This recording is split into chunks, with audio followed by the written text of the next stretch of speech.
Bonjour, nous allons étudier ensemble la quatrième sikha sur la paracha des morts dans Chelek Yud Zayin de l'Écoute.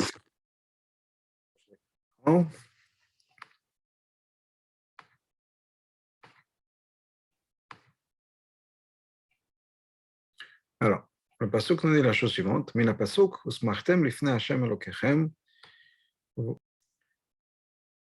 Vous allez vous réjouir devant Hashem, votre Dieu, Amour B'chag Sukkot, qui est mentionné pour la fête de Sukkot. L'Amad Rambam, le Rambam apprend de là, B'chag Sukkot ata simcha yetera, que Sukkot, il y avait une joie particulière dans le Beth Amikdash, yotem b'shar moadot, plus que le reste des autres Yamim Tovim. C'est voilà le mot du Rambam. Bien que dans tous les Yamim Tovim, dans toutes les fêtes, c'est une mitzvah de se réjouir pendant ces fêtes-là. B'chag Sukkot ata b'mikdash yom simcha yetera. Dans le Beth Amikdash, pendant Sukkot, il y avait une joie particulière. Quand c'est marqué, vous allez vous réjouir devant Hashem, votre Dieu, 7 jours. Comment est-ce qu'on faisait ça? Erev Yom Tov Arishon. Erev Yom Tov, des premiers jours de fête, c'est-à-dire au début de Sukkot, donc à la veille de Sukkot. On a installé dans le Beth Amikdash, on préparait dans le Beth Amikdash un endroit pour les femmes en haut, et pour les hommes en bas, afin qu'il n'y ait pas de mélange entre les hommes et les femmes. Donc il y avait des estrades qui étaient construites pour les hommes et les femmes. Et on commençait cette joie-là,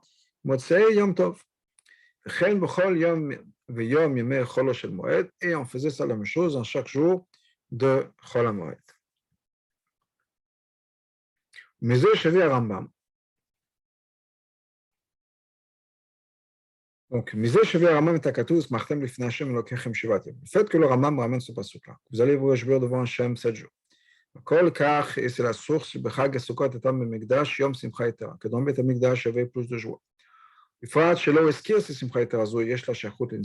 Et au-delà de ça, en particulier du fait que le Rambam n'a pas mentionné que c'est lié avec Nisuch HaMayim, c'est-à-dire cette libation d'eau qu'on a dans le Beth Amikdash, qui est Simcha Bet HaSheva. Les Mefarshim écrivent, de prouver chez la date à Rambam, que d'après l'opinion du Rambam, cette joie particulière qu'il y avait dans le Beth Amikdash n'était pas liée aux libations d'eau, c'est une obligation séparée de la Torah. Il y avait une joie particulière dans le Beth Amikdash, devant Hashem, c'est devant le Beth Amikdash. Et Sukkot, en tant que Yom Tov, pas lié à le fait qu'ils allaient puiser de l'eau pour cette offrande particulière d'eau qui était faite sur le Mizbeach. Donc, c'était quelque chose qui était fait, qui est relié à la fête de Yom Tov. Et ça, c'est une joie particulière au-delà de la joie qu'il y a à chaque Yom Tov. Et ça, c'est même par rapport à la joie qu'on a Sukkot à l'extérieur du Beth Amikdash, mais il y avait une mitzvah particulière dans le Beth Amikdash. Juste pour mentionner l'idée de Nisuch HaMayim, normalement, chaque korban, on amène avec du vin qui était versé sur le Mizbeach. Pendant la fête de Sukkot, au-delà du vin, il fallait aussi verser de l'eau. Et c'était donc Nisuch HaMayim, c'est l'eau qu'on versait sur les korbanot. Et quand on allait puiser cette eau-là, la veille, on faisait toute une joie particulière, toute une célébration particulière, d'où le nom de Simcha Bet HaSheva. La joie du fait qu'on allait puiser l'eau. Maintenant, d'après ce que les Farshim nous disent, et d'après l'opinion du Rambam, la joie qu'il y avait dans le Beth Amikdash n'a rien à voir avec cette Simcha Bet HaSheva, si on peut dire, cette Simcha du fait qu'on allait puiser l'eau. Il y a une mitzvah, il y a un din particulier, de se réjouir devant Hashem, c'est-à-dire dans le Beth Amikdash, pendant 7 jours.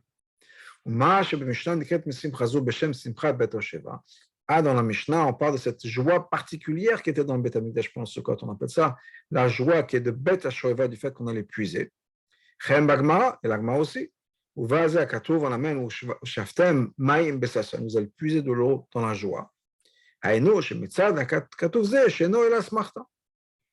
C'est-à-dire que ce passouk-là, c'est uniquement une asmarta. C'est-à-dire c'est un passouk qui est un remède, si on peut dire, une allusion en fait que le Chachamim ont fait un din. C'est fou à Simcha Yetera shel Chag HaSukkot et Nisuch HaMayim. On a combiné ces deux joies-là. On a combiné le fait qu'on allait puiser l'eau et que c'était censé être fait dans la joie, et le fait qu'on a un passouk particulier qui nous dit qu'il faut aller se réjouir pendant Sukkot, on a fait, si on peut dire, on a mis ça ensemble, ce qui fait qu'il y avait une joie particulière dans le Beth Amikdash. C'est d'ailleurs pour ça qu'on n'appelle pas la Simchat Ashoheva. C'est-à-dire, le fait qu'on allait puiser, c'est ça qui est la joie. Et la Simcha Bet Ashoheva, c'est la Simcha qui se passe dans la maison où on allait puiser, c'est-à-dire dans le Beth Amikdash. Aïnou, la Simcha Mitzad Chag Sukkot, c'est une Simcha qui se fait parce que c'est Sukkot. Shosin Bet Ashoheva, qui se fait dans la maison où on va puiser l'eau. C'est l'endroit, ou c'est le nom de l'endroit où on faisait cette simcha, c'est derrière le Beth Amikdash. Mais on a besoin de comprendre. Les Chora, apparemment. Donc, apparemment, on a une contradiction dans le Rambam. Au début, il nous écrit que quoi? Qu'il y a cette simcha-là particulière qui revient à la pasuk, qui nous dit on va se réjouir devant Hachem pendant 7 jours. Donc de là, on voit quoi? Que la joie se faisait aussi pendant le premier jour de Sukkot, puisque c'est 7 jours. Parce que lui-même fait partie des 7 jours. Ensuite, tout de suite après, le rabbin nous dit quoi? Dans la même halakha, Katav écrit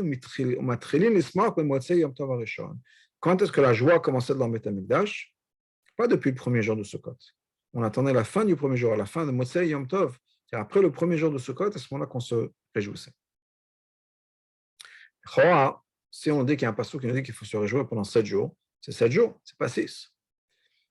Maintenant, le Rambam nous explique pourquoi la Simcha a été commencée après Yom Tov.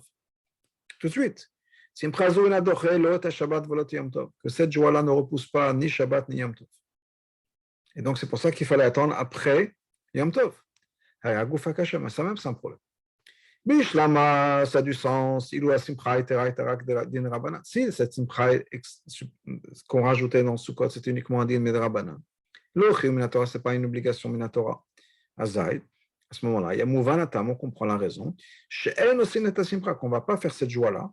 C'est-à-dire, comment est-ce qu'on faisait cette joie-là à Shofana, où la manière dont on s'était fait, c'était que Khalil Makem Nagdim Bekinor Banvalim, il y avait une flûte, il y avait une harpe, il y avait ce qu'on appelle le violon, un satim, avec les cymbales. Il y a chacun avec les instruments dont il savait se servir. Donc, on ne pouvait pas se servir d'instruments. Donc, si c'était un din midirabanan, et donc on n'a pas le droit, donc le din midirabanan, c'est-à-dire la simcha, c'est un din midirabanan, et la simcha se passe avec des instruments de musique. Dans ce cas-là, on comprend pourquoi on ne peut pas faire ça Yom Tov, puis Yom Tov Rishon, qui aime le koach chiyuv simcha midirabanan, parce qu'il n'y a pas la force de ce din-là qu'un din midirabanan, un din de simcha, l'itchot et aïsol anagan bekli shir b'shabbat v'Yom Tov, de repousser l'interdiction de se servir d'un instrument de musique Shabbat Yom Tov, qui est aussi un Issom Midrabanan qui ne peut pas repousser un autre. Mais étant donné qu'on a expliqué que cette simcha-là, c'est une obligation de la Torah, on a ramené un pasouk caché. Dans ce cas-là, on a un problème. Pourquoi est-ce qu'un chiyuv de la Torah, qui est de faire cette simcha-là, ne va pas repousser un interdit qui est uniquement un interdit de Rabbanan, de se servir d'instruments de musique. En plus de ça, on parle du Beth Amikdash. Et on sait qu'il y a un principe dans le Beth Amikdash qu'il n'y a pas de chevaux, c'est-à-dire que les choses qui sont interdites de Rabbanan, Shabbat, ne sont pas appliquées dans le Beth Amikdash. La Simcha Bet HaShabbat Arak Bamikdash. La Simcha Bet HaShabbat, c'est uniquement dans le Beth Amikdash. Donc, les Chora, c'est un din dans le Beth Amikdash, où on dit que En Shvut Bamikdash. Il n'y a pas tous les dinim de Shabbat de Beth Amikdash, de Midrabanan, pardon, Shabbat, ne sont pas appliqués dans le Beth Amikdash. Plus, il y a un Chiyuv Minatora. Comment ça se fait qu'on ne faisait pas Simcha Bet HaShabbat dans le Beth Amikdash le premier jour du Yom Tov? Quand ça il faut aussi comprendre quelque chose d'autre. Ma'o Mekoro shel Rambam. Quelle est la source du Rambam? Chez Akatouf, que le passage qui nous dit que le fait que vous allez vous réjouir devant Hachem pendant 7 jours, Kaya la Simcha était à part d'une Simcha qui est extra, un degré supplémentaire de joie. D'où est-ce que le Rambam sait ça? Véhétera encore plus que ça. Le Chora, apparemment, Comment c'est possible de dire que ce passouk-là vient nous enseigner qu'il y a un digne de Simcha encore plus dans le Beth Amikdash. Alors, le Rambam lui-même a écrit plus tôt qu'on a besoin de ce passouk pour apprendre quelque chose d'autre.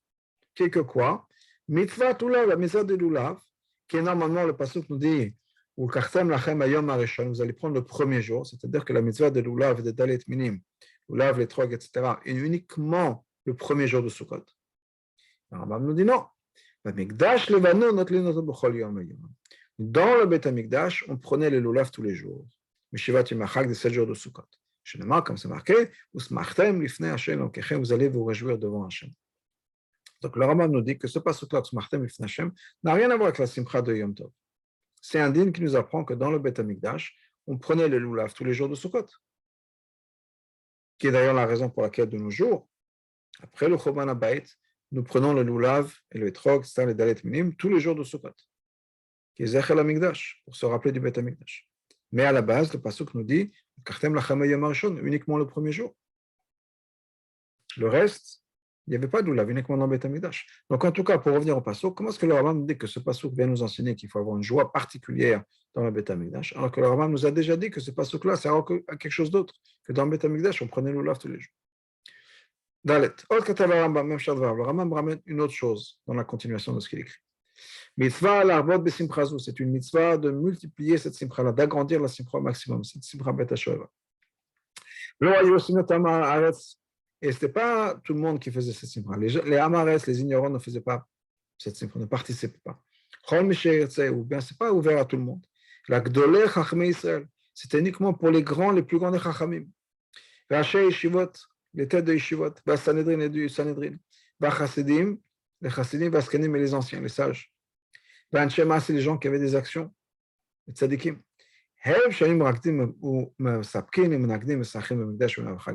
eux qui dansaient, c'est eux qui frappaient des mains, c'est eux qui jouaient des instruments, c'est eux qui faisaient cette simcha dans le Beth Amikdash Chag Sukkot.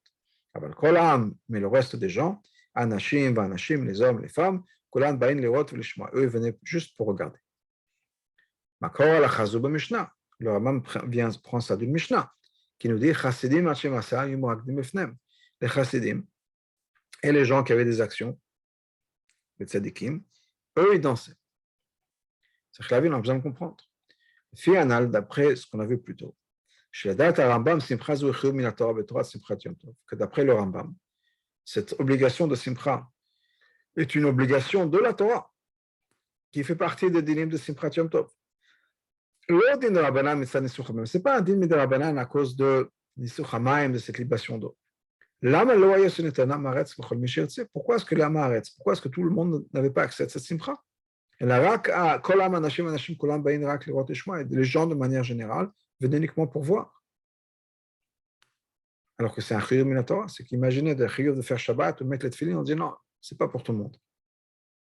Et c'est un chiyuv de Simchat Yom Tov, c'est pour tout le monde.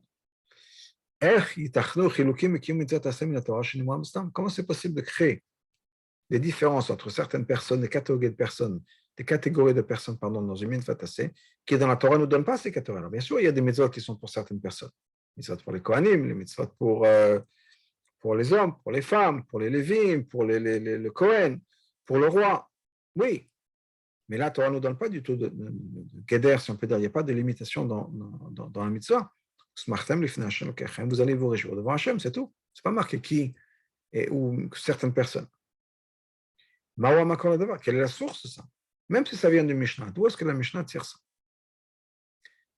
Une autre question. Dans la Mishnah, quand on parle des catégories de gens qui participaient de manière active à la Simchat Bet Hasheva, on parle de Chassidim et Anshe Maaseh. Que le Rambam lui rajoute qui participait à cette Simcha-là, Gam Gdolei Chachmei Israël, les grands Chachamim, Raché Yeshivot, les têtes des Yeshivot, Sanhedrin, les Sanhedrin, Chassidim, Askenim, les Chassidim qui sont déjà dans la Mishnah, les Skanim, les anciens, et Anshe Maaseh. La Mishnah nous parle de deux choses, le Rambam nous donne toute une liste. Pourquoi est-ce que le Rambam a sorti ces gens-là? Pourquoi est-ce qu'il a changé? Le Torah nous a encore plus que ça. La Braïta Shuvah Bagmara, dans une Braïta qui est ramenée de par la Gemara, on nous ramène des choses qui ont été dites au moment de Simchat Bet HaShoeva. Et on nous parle de Chassidim de Anshe Maasim. Chen al yedei Baal Teshuva, on nous dit qu'il y avait des Baal Teshuva. Hainu shayu shlosha sugim, il y avait 3 catégories de personnes. Chassidim, Anshe Maaseh, Baal Teshuva. Il nous a Rambam, par contre, le Rambam. Michal qui d'un côté aussi sugim achrem, chez nous, il ramène d'autres catégories de personnes qui ne sont pas mentionnées dans la Braïta. Rashi Shivot, ou Meidach qui de l'autre côté, Ishmit Baal Teshuva, il élimine Baal Teshuva. Chez Niskiro Braïta, eux ont été mentionnés dans la Braïta. Alors pourquoi est-ce que le Rambam les enlève? Le Rambam écrit une autre chose. La simcha shesmach adam b'asiyat mitzvah. La simcha qu'une personne doit avoir quand on fait une mitzvah. Ou bavat akel est dans l'amour qu'on a pour Hachem. Shetziva ben avoda, Shetziva ben Hashem nous a commandé ces mitzvot-là. Avoda gdola, c'est une grande avoda. Chol hamashpil atzmo, toute personne qui se rabaisse. Mais quel goufo qui ne fait pas attention à son corps, mais qui va se lancer dans la joie, qui s'abandonne dans la joie. C'est ça, cette personne-là, qui est une grande personne, qui est une personne qui est digne d'honneur et qui sert Hachem par amour. Et la même chose par rapport à David. David Amelech nous dit, j'étais encore plus bas, on peut dire plus calme, et j'étais complètement bas à mes yeux. C'est-à-dire que le roi David n'a pas fait attention à son kavod. C'est entre autres l'histoire qui s'est passée quand on a ramené le Aaron avec les Luchot à Yerushalayim. On que le roi David est en train de s'abandonner dans la danse et dans la joie, et que sa femme, Michal, regardez, dit comme c'est quel manque de respect pour le roi. C'est comme ça que le roi se comporte. David Amelech n'a pas fait attention à ça. Il était tellement dans la joie qu'il n'a pas fait attention à son kavod en disant c'est pas beau que quelqu'un comme moi, de ma grandeur, de ma stature, se comporte comme ça. Non. Il s'est complètement laissé abandonner dans la joie. Ce qui est cette idée qu'on voit dans le Passouk, cette idée de se rabaisser, de ne pas faire attention à son kavod, mais de s'abandonner complètement dans la joie. Et ça, le Rambam nous dit, c'est une grande avoda. On a besoin de comprendre. Pourquoi est-ce que le Rambam nous parle de cette idée de simcha uniquement dans la chotula? Ou en la suite de cette idée de la grande joie qu'il y avait Sukkot. Même si disons que le Rambam veut parler d'Alachot de Simcha, alors qu'il parle déjà d'Alachot de Simcha.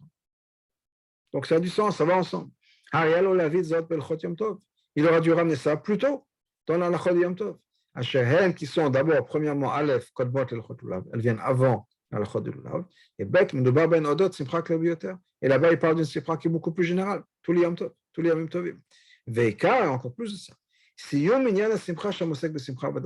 La fin d'Ilchot Yom Tov, le Rambam parle là-bas effectivement des halachot qui sont liés à Avodat Hashem de manière générale. La même idée que le Rambam écrit ici. Le Rambam l'écrit là-bas, alors il aurait pu continuer. Donc ça veut dire quoi? Qu'il y a un lien entre cette idée de mitzvah générale dans la Avodat Hashem et la simcha particulière qu'il y avait au moment de Sukkot. Donc, on a maintenant toutes les questions sur le tapis et on va commencer à répondre. Abiyur Bukhoz, voilà l'explication de tout ça. Ce que le Rambam veut dire quand il ramène ce pasuk-là, c'est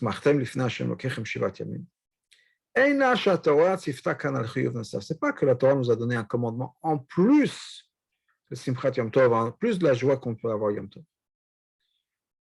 C'est Simchat Sukkot, quelque chose d'autre.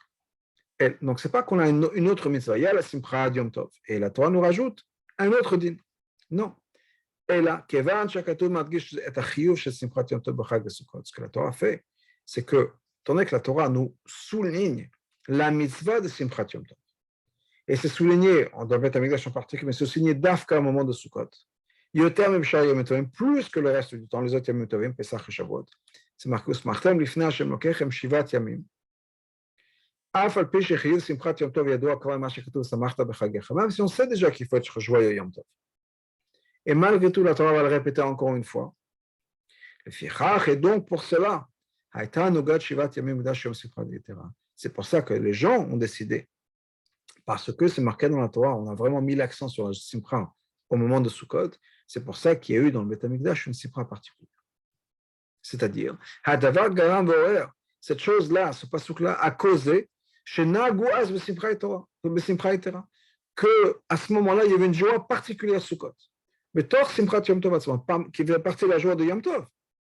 Et pourquoi est-ce que tout d'un coup, on a décidé qu'il fallait faire une joie particulière Sukkot? Pourquoi est-ce que ça a réveillé ces sentiments de Simcha encore plus Sukkot? Parce qu'à ce moment-là, la Torah nous répète encore une fois combien il faut de joie Yom Tov. Zoé Kamanat Rambam. Et ça, c'est ce que le Rambam nous dit. Pardon. Pourquoi ce qui est marqué plus tard dans la Lacha, tout de suite après dans le Rambam. Mitzvah l'abod besimcha zo, c'est une mitzvah d'agrandir cette mitzvah, cette simcha-là, zo, celle-là. Haïno, she'en kan mitzvah chiyuv b'fnaso. Il n'y a pas une simcha particulière, une mitzvah particulière chez simcha etara, d'avoir une mitzvah encore plus. Non. Chez mitzvah zo, chez simcha yom tov, atzma yad gasha b'sefa. Dans la mitzvah de simcha yom tov, on a fait encore plus attention quand c'est Sukkot. Pourquoi? Parce que la Torah nous a mis l'accent sur ça. Plus émouvant, basé sur ça, on comprend.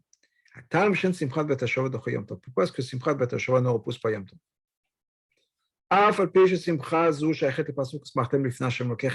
Même si c'est vrai qu'on a ce passage qui nous dit qu'il faut se réjouir devant Hachem pendant 7 jours.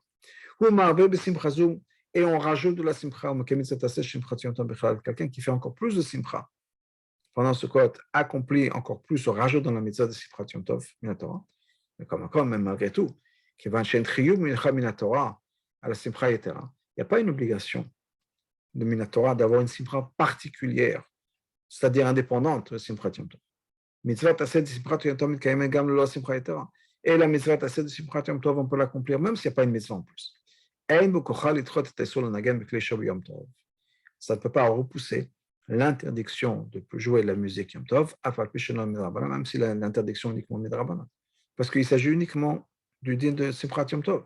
C'est vrai qu'il faut rajouter de la Simcha, mais pas rajouter en allant contre un din, même si c'est un din de Rabbanan. Donc on reste dans l'extérieur de Simchat Yom Tov, qui n'inclut pas normalement la musique. Quand on peut, on inclut la musique. Quand on ne peut pas, on fait sans musique. Et maintenant, on comprend un autre détail. Pourquoi est-ce que le Rambam nous dit qu'il fallait construire les estrades Erev Yom Tov, avant le début de Sukkot? Même si apparemment dans la Mishnah on comprend que quoi? Qu'en fait, quand ils construisaient les estrades, à la fin du premier jour de Yom Tov, Yom Tov était fini, c'est à ce moment-là qu'ils allaient construire les estrades.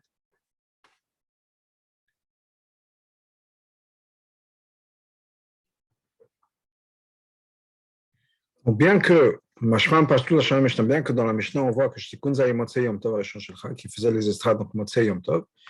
Pourquoi? Étant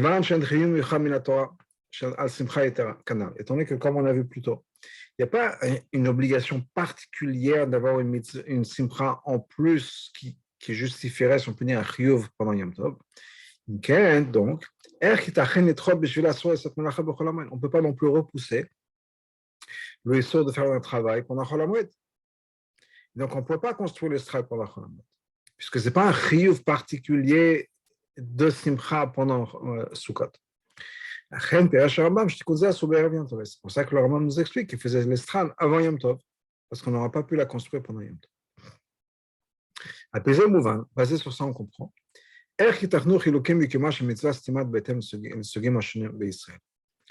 va comprendre aussi comment est-ce qu'on a pu diviser une mitzvah qui apparemment une mitzvah qui est stam, c'est-à-dire sans division, sans catégorie, une mitzvah qui s'applique au monde entier, c'est-à-dire à tous les juifs, et malgré tout, on a divisé ça, le Rambam nous a dit en différentes catégories.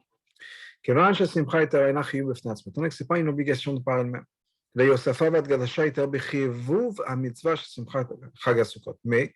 c'est un degré supplémentaire dans l'obligation, dans l'amour qu'on a pour la mitzvah de Sukkot. Pourquoi? Encore une fois, comme on avait dit au début, étant donné que la Torah souligne, met l'accent sur la simcha qu'il faut avoir pendant Yom Tov, mais le mentionne pendant Sukkot, c'est-à-dire qu'il y a un din particulier de mitzvah. Encore une fois, pas une mitzvah supplémentaire, mais qu'il y a quelque chose, un lien particulier entre Sukkot et la mitzvah de Simchat Yom Tov. Et donc, les Chachamim ou les gens, le peuple juif, de par lui-même, a décidé ou a réagi à ce qui est mentionné dans la Torah en rajoutant dans la simcha. Donc, étant donné que c'est quelque chose qui vient du cœur, parce que c'était les gens qui ont répondu, si on peut dire, à cette obligation. Dans ce cas-là, hein, c'est quelque chose qui dépend de l'individu. Faire un gachat à Adam, ça dépend du sentiment de la personne.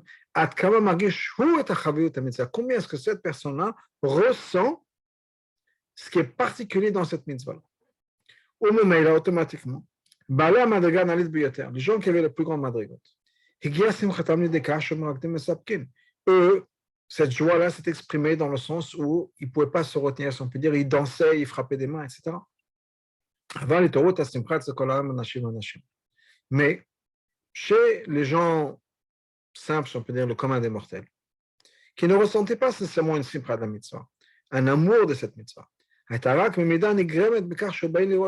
Pour eux, ils étaient satisfaits de venir et de regarder ce qui se passait.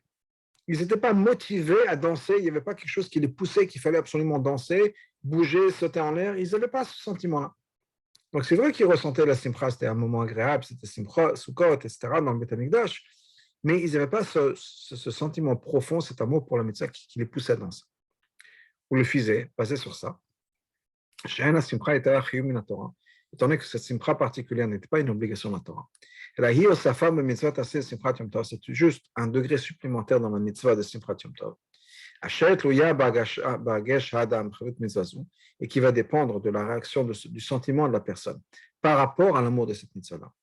On va aussi comprendre. Pourquoi chacun de ces groupes qui étaient mentionnés par le Rambam faisait cette mitzvah-là. Et parce que chacun avait une mala que l'autre n'avait pas. Ou même automatiquement. Donc ils avaient un amour particulier pour la mitzvah, mais chacun avec son angle particulier. Et on va comprendre aussi, et ça nous explique aussi les différentes catégories qui ont été mentionnées par le Rambam, différentes, comme on l'avait dit, dans la Mishnah de la Braïta. Bagmara, dans la Gemara, Bavli Yerushalmi, on amène uniquement quelques Tanaïm,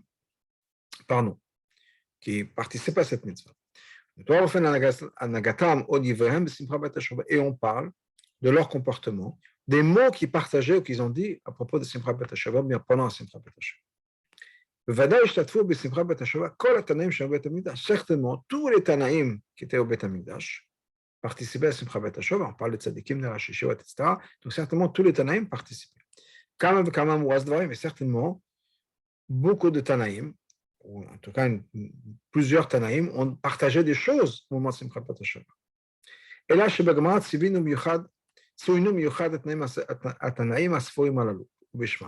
mais dans la Gemara, il y a certains Tanaïm qui sont mentionnés par moi. Pas plus, pas moins.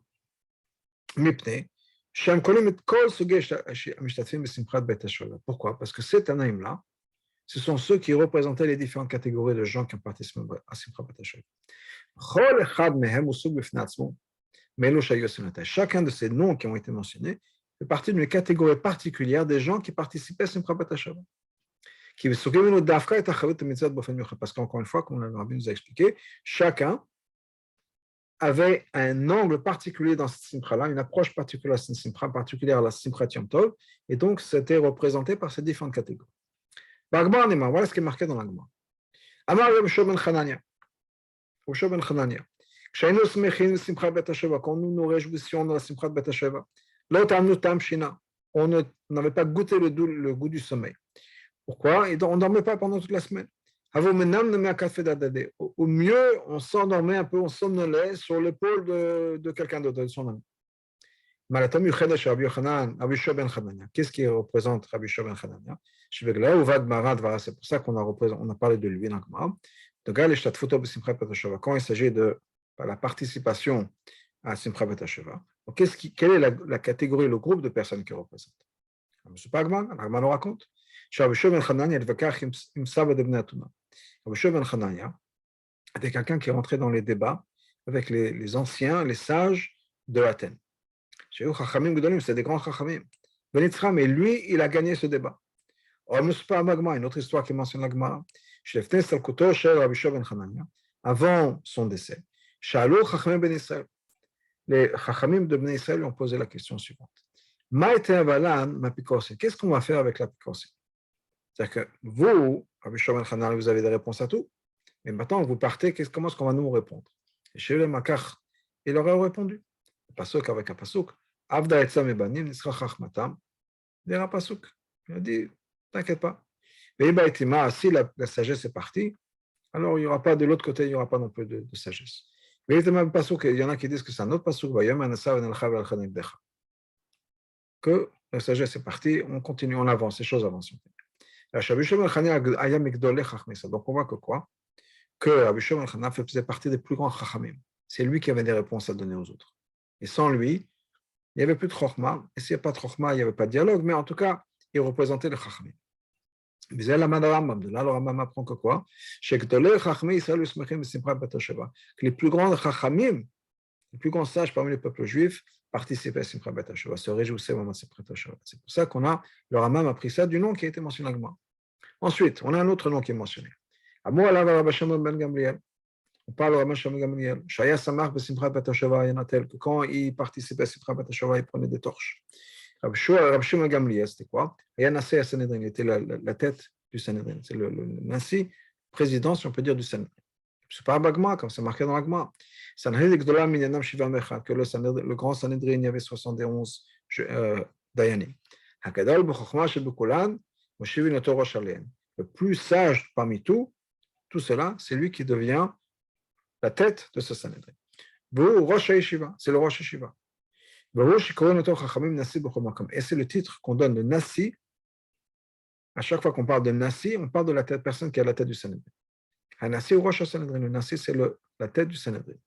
Zomakor Rambam, et ça c'est la source du Rambam, chez Sanhedrin, Samchou Simchat Bet HaShavua, que le Sanhedrin participait à Simchat Bet HaShavua. Ensuite, un autre nom. Amor alav Hillel Zaken. On disait sur Hillel, chez Haya Samer Besimchat Bet HaShavua, que quand il participait à Simchat Bet HaShavua, Amar, il disait la chose suivante. Mais Dieu que l'Agma l'écoutait en cas Meshem Hillel Zaken, étant donné que l'Agma là est exact et précise, il nous parle de Hillel Hazaken, l'ancien. Bien que dans beaucoup d'endroits on parle de Hillel sans mentionner qu'il est Hillel Hazaken. Donc c'est un enseignement par rapport à ça. Le fait qu'il participait à Simchat Bet HaShavua, qu'on l'a mentionné par nom, c'est parce qu'il faisait partie des Skenim, des anciens. C'est encore Rambam, ça c'est la source du Rambam. Que les Skenim participaient à Simchat Bet HaShavua. Ensuite, Yerushalmi, Nosaf, dans le Yerushalmi on a un autre nom. Ben Yehud Sadak.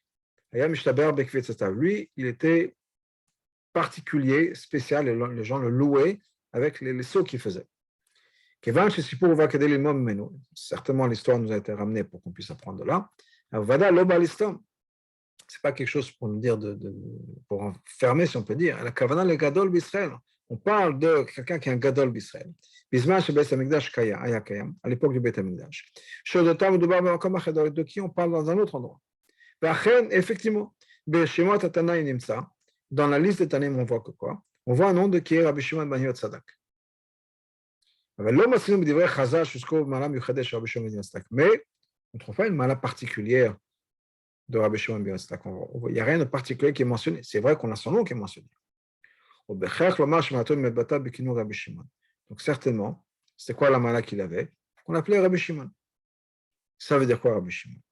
En tout cas, Rabbi.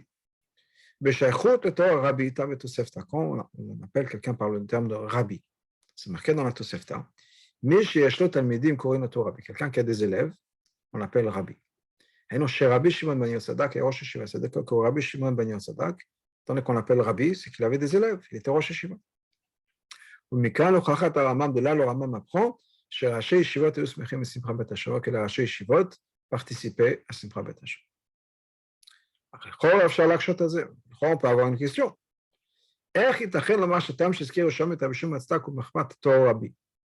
Comment est-ce qu'on peut dire que la raison pour laquelle Yerushalmi mentionne aussi le nom de Ben Yochai Tzadak, c'est parce qu'on appelle Rabbi, qui vient nous enseigner qu'il était Rosh Yeshiva. Alors que dans Yerushalmi, on ne parle même pas de son nom ni de son titre. Le Rabbi et le Shimon. On parle de Ben Yochai Tzadak. On ne dit pas qu'il est Rabbi Shimon ben Yochai Tzadak, on parle juste du fils de Yochai Tzadak. Donc le Chora, ça voudrait dire que quoi? Qui s'appelle Shimon et qui s'appelle Rabbi Shimon, ce n'est pas important. Donc le fait que ce soit un Rabbi, c'est-à-dire Rosh Yeshiva, Yerushalmi ne veut pas nous préciser ça. Au contraire. À Théotalkar, la réponse est la suivante. Ici, on dit quoi? Qu'est-ce qu'il y avait de particulier à Ben Yotzadak? Il sautait, les sauts qu'il faisait.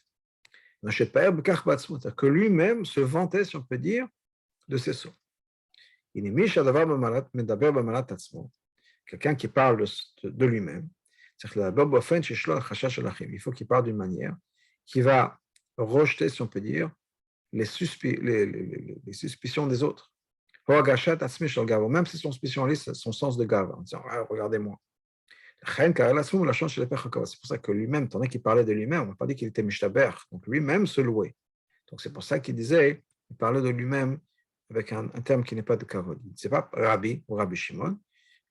Il parlait, il s'est dit, le fils de Yotzadak. Parlons de lui au troisième personne, si on peut dire, de manière ample. Comme on voit par exemple chez Rabbi Yochanan ben Zakkai, quand il parlait de lui-même, il disait quoi? Il m'allait Tiach ben Zakkai est trop chaud. Si ce n'était pas que ben Zakkai, donc on voit qu'il parlait de lui-même, mais en parlant à la troisième personne, qu'il était juste le fils de quelqu'un, pas sa mala à lui. Il ne parlait pas de son nom en disant, oui, moi, Shimon, Rabbi Shimon. Et le fils de, je suis un petit rien du tout. Ben, comme si c'était le fils de Shachut Shmosh par rapport à son père. Donc, pour donner kavod à son père.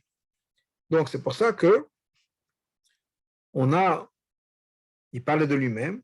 C'était une référence à Rabbi Shimon. Mais quand il parlait de lui-même, c'est pour ça qu'il ne s'est pas servi de ce titre-là. Okay. Maintenant, on a une autre catégorie qui est mentionnée dans une braïta, qui est le Balei Tshuva. Pourquoi est-ce que le Rambam n'a pas mentionné le Balei Tshuva? Le Rambam explique que la braïta ne va rien rajouter par rapport à la Mishnah. Mais au contraire, une braïta, qu'est-ce qu'elle fait? La braïta explique, détaille une Mishnah. Comme toutes les braïtas. Et une braïta explique, ce qui est marqué de manière brève dans une Mishnah, la braïta développe. Quand la Mishnah nous parle de chassidim, ça inclut chassidim et Balei Tshuva. Le Rambam suit sa chita. Rashi nous explique que quand on parle d'un chassid, c'est quelqu'un qui a toujours été un chassid. Donc on ne peut pas parler de quelqu'un qui est Balei Tshuva parce qu'il n'a pas toujours été un chassid. Maintenant il est un chassid. Avant il n'était pas tellement. Ça c'est le pshat de Rashi. Le Rambam pasak b'ilchot deret, le Rambam dans l'ilchot deret, qu'est-ce qu'il nous dit? Quelqu'un qui fait très attention. Il s'écarte de la moyenne, à droite ou à gauche, dans le positif ou dans le négatif, il fait plus attention à quelque chose, il s'écarte encore plus d'autres choses, on appelle un chassid. Et ça, c'est quelque chose qu'on peut trouver chez soit quelqu'un qui est un tzaddik ou un chassid depuis le départ. D'ailleurs, encore plus, peut-être au contraire, principalement chez un Balei Tshuva. Qui Balei Tshuva s'écarte de la moyenne, s'écarte de la norme, il va faire encore plus attention à quelque chose. C'est pour ça que le Rambam inclut dans le terme de chassid, comme il le pense dans le Chod Deot, un Balei Tshuva. Pour cette raison, c'est pour ça que le Rambam n'a pas mentionné les Balei Tshuva de parole. Le Katav Chassidim, il est juste écrit chassidim. Parce que pour lui, dans le Rambam et dans le Mishnah Torah certainement, comme dans le Chod Deot fait partie de Mishnah Torah, un chassid, ça inclut un Balei Tshuva, et ça inclut quelqu'un qui a toujours été religieux. Après tout ça, on peut répondre à une autre question qu'on avait. Pourquoi est-ce que c'est à ce moment-là que le Rambam nous va parler de la mala de Simcha Shel Mitzvah à la suite de la de Simcha Bet HaShoah, du moment où il parle de Simcha Bet HaShoah. Étant donné que, comme on l'a expliqué, Simcha Bet HaShoah, c'est un rajout par rapport à la Simcha Yom Tov normale. Parce que c'est quelque chose qui nous touche profondément la mitzvah Yom Tov. Et chacun a son approche particulière en fonction de combien d'amour on a pour la Simcha Yom Tov. C'est l'idée de Simcha Shel Mitzvah. Combien est-ce qu'on apprécie une mitzvah? Qui est on rajoute quelque chose sur le sens même de la mitzvah. On rajoute Est-ce que l'idée de Simcha Shel Mitzvah, la joie qu'on a dans la performance du mitzvah, ou l'amour qu'on a pour Hachem qui nous a commandé de faire mitzvah. Mais en fait, il y a un autre point. De manière générale, quand on parle de la joie qu'on a quand on fait une mitzvah, il y a quelque chose de beaucoup plus profond que juste l'idée de Simcha Bet Hashem. Simcha Bet Hashem,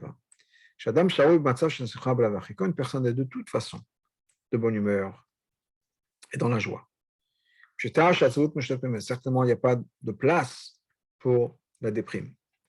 C'est pas tellement difficile de rajouter encore plus de la mitzvah, dans la mitzvah ou dans la joie. On est déjà dans c'est Yom Tov, on est déjà dans la joie, c'est déjà Simcha Bet Hashoeva, et il y a déjà toute la musique qui joue, et on se trouve à Bet Amikdash. Alors bien sûr, c'est plus facile de se mettre dans la zone, si on peut dire.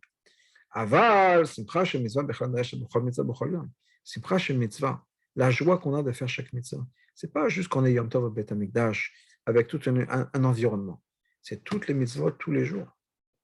Quelle que soit la situation. C'est quand on met les tefillin tous les jours, c'est quand on fait les mitzvahs.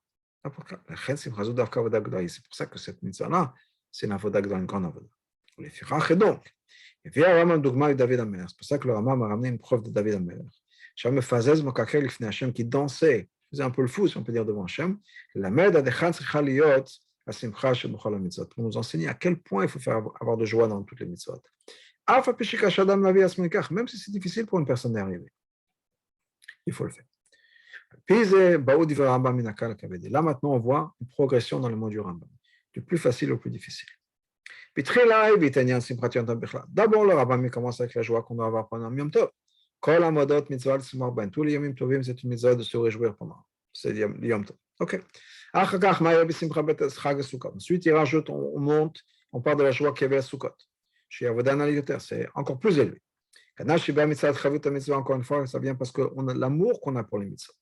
Ensuite, le Rambam parle de la Simcha Shel Mitzvah de manière générale, toutes les mitzvot toute l'année, chez Kashater, qui est encore plus difficile, Avodah de là, ça c'est une point. Ça, c'est une leçon aussi pour nous, au niveau Tachles, au niveau de l'action. Un juif peut se dire, mais là, quand c'est Sukkot, c'est le moment de la joie, on peut se réveiller et réveiller en nous une dynamique de joie. On peut se mettre dans la zone. Mais comment est-ce qu'on peut accomplir? Qu'on mettre dans la joie même après que ce moment particulier passe. Après qu'on passe Sukkot. On n'est plus au Beth Amikdash. On n'est plus dans la zone, si on peut dire, de Sukkot. Comment est-ce qu'on peut, au milieu de Cheshvan, au milieu du mois de Iyar, être dans la joie? Sur ça, le Rambam me dit, après Simcha Bet Hasheva, c'est à ce moment-là, et après cette mitzvah qu'arrive la Simcha de mitzvah. Zot Meshou, pourquoi? Parce que constamment, même pendant la semaine, chaque chose qu'on fait, chaque geste qu'on fasse, est connecté avec la Avodat Hashem. Chez eux, mitzvah kipshuta, et ça c'est une mitzvah. Chez eux, pourquoi? Parce que chaque chose qu'on fait partie de ce commandement qu'on a de faire tous les Shem Shamayim. Ou plus que ça. Chaque chose qu'on fait dans notre vie est une manière de se connecter avec Hashem, une manière de connaître Hashem. On se brosse les dents, on va faire les courses, on fait le ménage. Tout ça, c'est une manière de se connecter avec Hashem et de connaître Hashem. Étant donné que c'est ça, chacune de nos actions, chacune des choses de la vie est une mitzvah, et donc ça doit être fait avec Simcha, comme chez Kato, Vedou et Hashem et Simcha, il faut servir Hashem dans la joie. C'est vrai que les Chazal nous ont dit, une personne n'a pas le droit de remplir sa bouche de joie, pas de joie, de rire dans ce monde-là, donc Moshiach n'est pas là. Simcha chez mitzvah, quand il s'agit de Simcha chez mitzvah, au contraire. C'est une obligation, c'est quelque chose qu'on est obligé d'avoir. Et ça, cette joie qu'on a, accomplit, qu'on a en haut, crée en haut la joie et le rire. Au point, on va accomplir ce qui est marqué, Yoshev Shamayim Yisrak, celui qui est assis dans le ciel, va rire. Hashem. Il va rire, de tout ce qu'ils veulent faire, du mal du peuple juif, il va se moquer d'eux. Jusqu'à qu'on ait l'accomplissement de ce qui est marqué, à ce moment-là, nos bouches sont remplies de joie. Viet Mashiach Tzidkenu B'Karov Mamash.